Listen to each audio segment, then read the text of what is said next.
যিসকলে সম্ৰাট পৰ্টেলত এডমিশ্যন লোৱাৰ কাৰণে এপ্লাই কৰিছে আজি কিন্তু মেৰিট লিষ্টটো প্ৰকাশ হৈ গ'ল। যদি আপোনালোকে BA BSCত এডমিশ্যন লোৱাৰ কাৰণে আপোনালোকে সম্ৰাট পৰ্টেলত আবেদন কৰিছে তেনেহ'লে আপোনালোকে মেৰিট লিষ্টটো চেক কৰক যে আপোনালোকৰ মেৰিট লিষ্টত নামটো আহিছে নে অহা নাই বা আপোনালোকৰ নামটো চিলেকশ্যন হ'ল নে নহ'ল। কেনেকুৱাকৈ আপোনালোকে মেৰিট লিষ্টটো চেক কৰিব মই আজি এইটো ভিডিঅ'ত আপোনালোকক সম্পূৰ্ণ প্ৰচেছ ষ্টেপ বাই ষ্টেপ দেখুৱাই দি আছোঁ। আপোনালোকে জানিবলৈ হ'লে ভিডিঅ'টো সম্পূৰ্ণকৈ চাই ল'ব স্কিপ নকৰাকৈ, আৰু যদি আপোনালোকে মোৰ চেনেলত নিউ হয় মোৰ চেনেলটো ছাবস্ক্ৰাইব কৰি ৰাখি দিব নতুন নতুন ভিডিঅ' পাবলৈ হ'লে। কেনেকুৱাকৈ আপোনালোকে মেৰিট লিষ্টটো চেক কৰিব চাই লওক। এতিয়া আপোনালোকে ফাৰ্ষ্ট সম্ৰাট পৰ্টেলত আহি যাব। মই কিন্তু আপোনাৰ সুবিধাৰ কাৰণে ৱেবছাইটৰ লিংকটো মোৰ ডিছক্ৰিপশ্যনত দি দিছোঁ। আপোনালোকে ডাইৰেক্ট ক্লিক কৰি ফাৰ্ষ্ট এইটো ৱেবছাইটত আহি যাব। হোৱাৰ পিছত ইয়াত চাব, ইয়াত অফিচিয়েল ৱেবছাইটটো অ'পেন হৈ যাব। এনেকুৱাকৈ আপোনালোকে ইয়াত কিন্তু আপোনালোকৰ ইউজাৰ ID আৰু পাছৱৰ্ডটো লগইন নকৰাকৈ আপোনালোকে ইয়াত মেৰিট লিষ্টটো চাব পাৰিব। এতিয়া আপোনালোকৰ ওচৰত এইটো পেজ অ'পেন হৈ যাব। ইয়াত চাব, ইয়াত মোৰ অপশ্যন দিয়া থাকিব এনেকুৱাকৈ। এতিয়া আপোনালোকে এবাৰ মোৰত ক্লিক কৰিব। এতিয়া আপোনালোকে অলপমান তলত আহি ইয়াত চাব দিয়া আছে মেৰিট লিষ্ট। এতিয়া আপোনালোকে মেৰিট লিষ্টৰ ওপৰত এবাৰ ক্লিক কৰিব।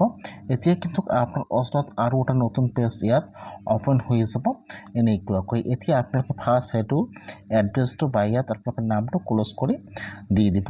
এতিয়া আপোনালোকে অলপমান তলত আহি যাব। এতিয়া কিন্তু ফাৰ্ষ্ট ৰাউণ্ডৰ মেৰিট লিষ্টটো আহি গৈছে এনেকুৱাকৈ। এতিয়া আপোনালোকে ইয়াত আহি চাব পাৰি এইটো সকলো কলেজৰ নাম ইয়াত এনেকুৱাকৈ দিয়া থাকিব।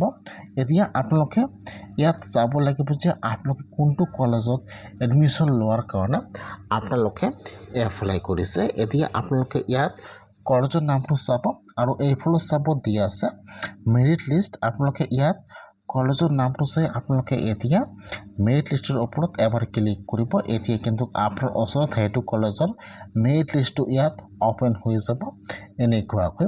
এতিয়া আপোনালোকে লিষ্টটো চেক কৰিব লাগিব যে আপোনালোকৰ লিষ্টত নামটো আহিছে নে অহা নাই। ইয়াত চাব ফাৰ্ষ্ট ইয়াত চিৰিয়েল নম্বৰ আহি যাব, তাৰপিছত ইয়াত এডিশ্যন নম্বৰ আহি যাব, তাৰপিছত ইয়াত আপোনালোকৰ ফৰ্মৰ নম্বৰ আহি যাব, তাৰপিছত ইয়াত আপোনালোকৰ ফুল নেম আহি যাব আৰু এইফালত আপোনালোকৰ কি কি ছাবজেক্ট লৈছে এই ছাবজেক্টবোৰ আহি যাব। ইয়াত আপোনাৰ ডিটেইলছ সম্পূৰ্ণ আহি যাব।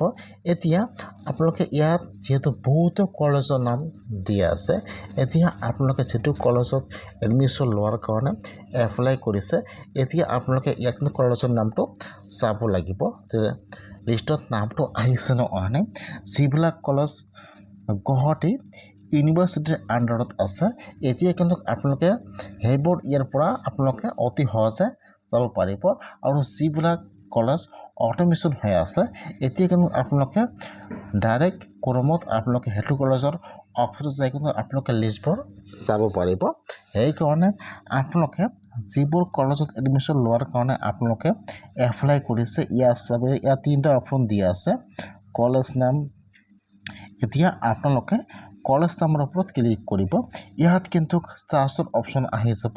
এতিয়া আপোনালোকে ফাৰ্ষ্ট ইয়াত এইটো কাটি দিব আৰু ইয়াত আপোনালোকে চাৰ্চত ক্লিক কৰিব। ক্লিক কৰি ইয়াত 3টা অপশ্যন আহি যাব। আপোনালোকে ফাৰ্ষ্ট ইয়াত সকলোবোৰ চাই চিলেক্ট কৰিব আৰু আপোনালোকে ইয়াত যিটো কলেজত এডমিশ্যন লোৱাৰ কাৰণে এপ্লাই কৰিছে আপোনালোকে ইয়াত কলেজৰ নামটো আপোনালোকে লিখি চাৰ্চ কৰি দিব। তাৰপিছত আপোনালোকে ইয়াৰ পৰা মেৰিট লিষ্টটো চাব পাৰিব।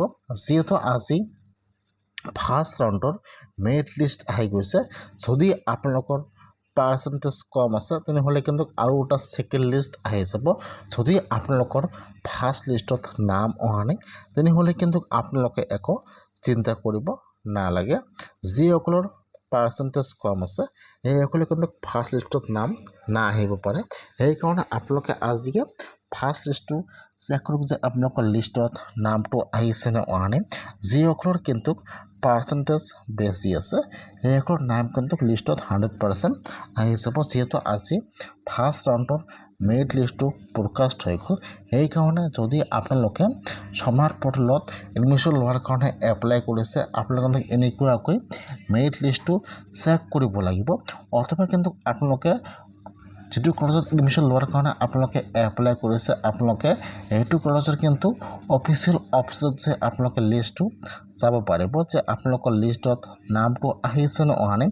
কেনেকুৱাকৈ আপোনালোকে কলেজৰ ৱেবছাইটত যে আপোনালোকে লিষ্টবোৰ চেক কৰিব লাগিব, মই আপোনালোকক সেইটো প্ৰচেছ নেক্সট ভিডিঅ'ত দেখুৱাই দিম।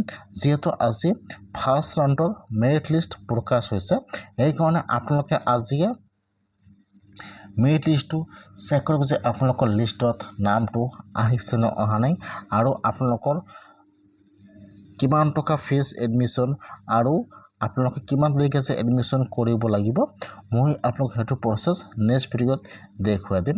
আজি কিন্তু স্মাৰ্ট পৰ্টেলৰ মেৰিট লিষ্টটো প্ৰকাশ হৈ গৈছে। আপোনালোকে অতি সোনকালে মেৰিট লিষ্টটো চেক কৰিব যে আপোনালোকৰ লিষ্টত নামটো আহিছে নে অহা নাই, এবাৰ কমেণ্ট কৰিব।